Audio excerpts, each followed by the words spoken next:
Hello, everyone.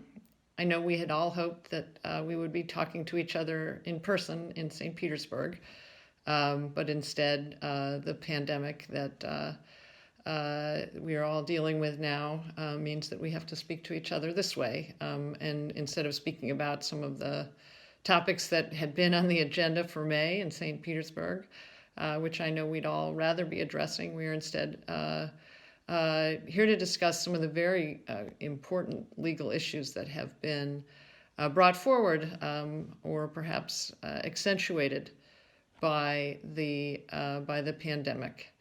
There are two topics that I wanted to address particularly, and I'm Karolin Fredrickson. I'm a professor at Georgetown Law School, a Brennan Center legal fellow, and I had wanted to speak first about the issue of the courts.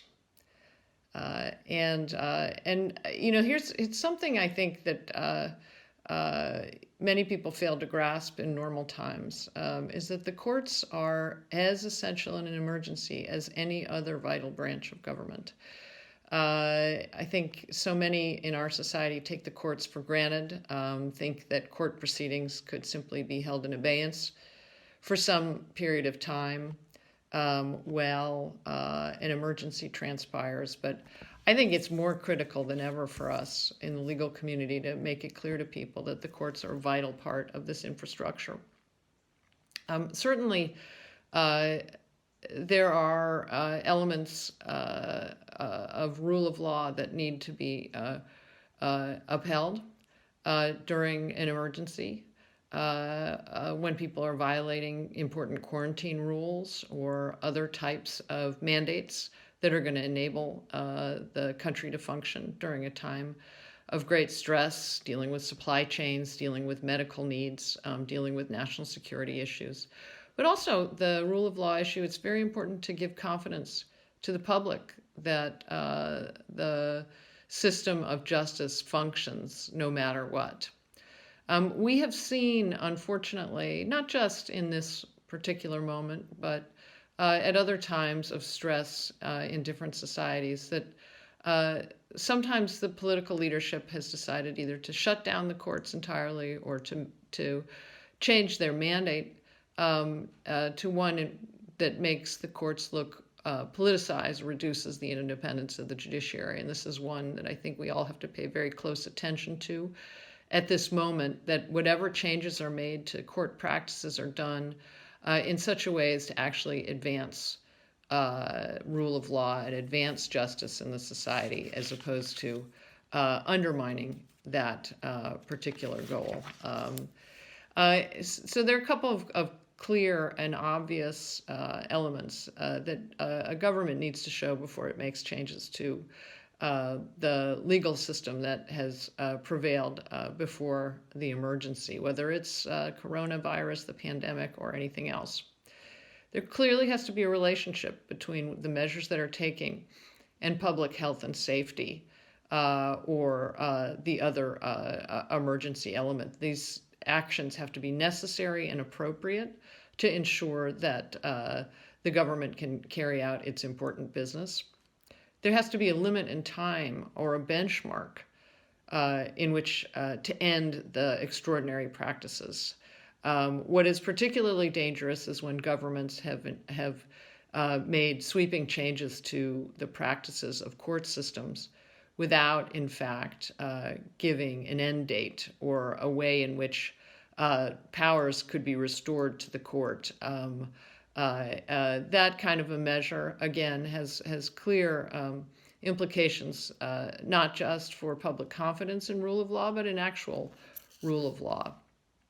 Moreover, the courts need to be able to function in a couple of different areas. One is they have to be able to address constitutional matters. That is, clear issues that affect the governance of a nation, from how elections are held, the propriety of delaying elections or changing the procedures for engaging in electoral activity, And any extension of emergency powers that is made by a government must have an independent judiciary to be able to rule whether those extensions are appropriate or not. There are, of course, very important issues that need to be addressed by the courts, including criminal justice matters, and the imperative that people in detention have their day in court, that habeas corpus not be denied despite the fact that the courts are under stress. And so the courts and the political powers need to determine the best ways to ensure that there's a prompt proceeding to ensure that people are not denied their fundamental rights and liberties simply by virtue of a period being deemed an emergency.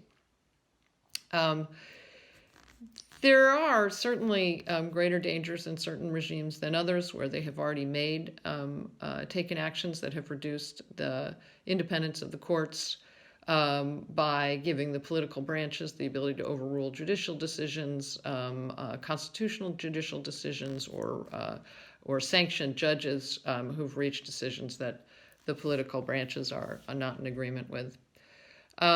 So it needs to be clear that the courts need to keep hearing cases to the extent possible, that measures to restrict access to the courts need to be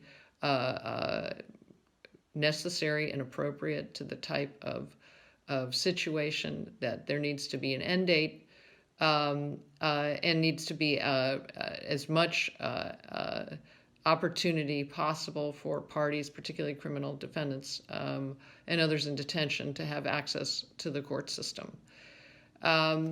Where civil cases can proceed, where physical presence isn't necessary, to the extent that courts are able to do that, that should happen. There should be some bandwidth allowed to the courts. There's some really important civil cases as well. It's not all just the criminal docket. But this is a moment, I think, for those of us who are in the legal community to really reinforce the significance of the court system as a factor in an emergency. It is the factor, the branch of government that is going to be able, hopefully, to ensure that the rule of law is restored, that emergency powers are ended when they should be, and that there'll be full access to justice for all the citizens of a nation. The next topic I wanted to address is the issue of employment. Now, so many of us have realized that there's a whole set of activities that go on online that have been able to replace the typical activities that we've been doing offline, grocery shopping and getting food at restaurants and communicating with our colleagues. We have been depending on people to shop for us and people to ship to us and people to deliver to us, and people to ensure that we have tech platforms that make meetings possible between people in different places. This isn't new necessarily, but it's been amplified. But certainly, there have been some of the companies that have been putting forward these new types of services, which we're all, I think, very grateful for in so many ways, particularly right now. But they have aggravated a trend in employment relationships that has been very apparent even before the so-called gig economy was upon us. Because many of these new so-called gig economy companies have declared that the workers that provide these vital services to us are not, in fact, employees, and that they are instead independent contractors. This is of particular importance in the American system, where here we have divided rights and benefits between employees and non-employees. Non-employees who are still working but are working as contractors are not entitled to many of the benefits that are really contingent on an employee-employer relationship. Our different types of wage payments, minimum wage and overtime, for example, or the right to bargain collectively, unemployment insurance, healthcare benefits, pensions. So much is really contingent on being considered an employee as opposed to just a worker who is an independent contractor. And this has been a system in the United States that has prevailed for a long time.